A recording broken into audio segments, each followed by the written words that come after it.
Otter, with a tinged defeat of Roy Moore in Alabama's special Senate election, is raising faint hopes that it might embolden some decidedly reluctant Republicans to speak out in support of the North American Free Trade Agreement.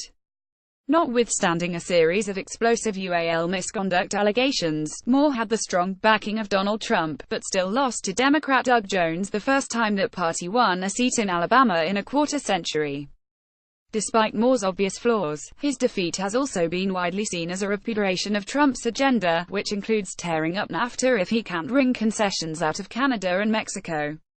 The Trudeau Liberals have been mounting a court press to win support for NAFTA in the U.S., not just in Congress but among businesses as well as state and local governments.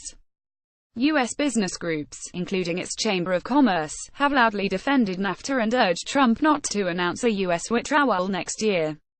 But the response from American lawmakers has been tepid at best.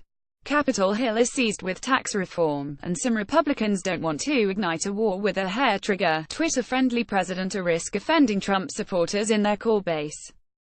Perrin Beatty, the president of Canadian Chamber of Commerce, said Wednesday the defeat of Moore resonated in meetings he had Tuesday in New York City with his American business counterparts.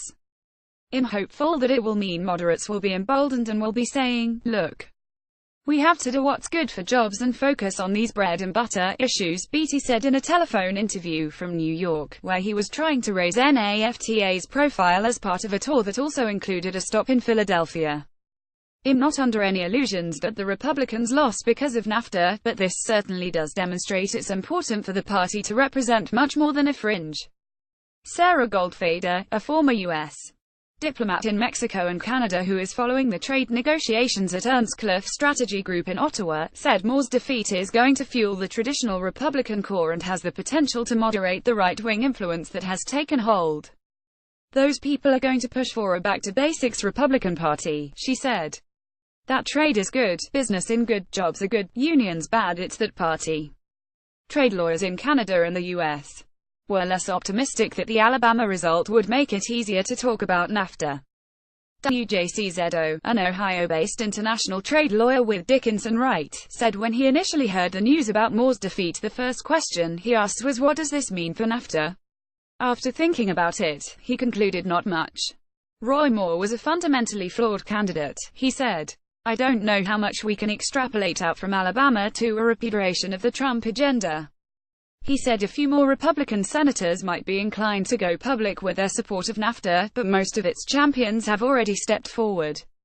The trade deal remains unpopular in the northern Rust Belt states of Ohio and Michigan, where Trump won support in the election, he said. "There's no political upside for them to come out in favor of NAFTA right now." Lawrence Herman, a Toronto-based international trade lawyer with Herman & Associates, said it difficult to link Moore's defeat with Trump's agenda, given the dispersal of influence and pressure points in the bizarre U.S. system of governance. Whether the Moore loss has an impact on NAFTA negotiations is hard to say, he said. It probably doesn't help the White House in its steam-ahead approach, however, and that could well be of benefit to those in Congress that want to maintain the treaty intact.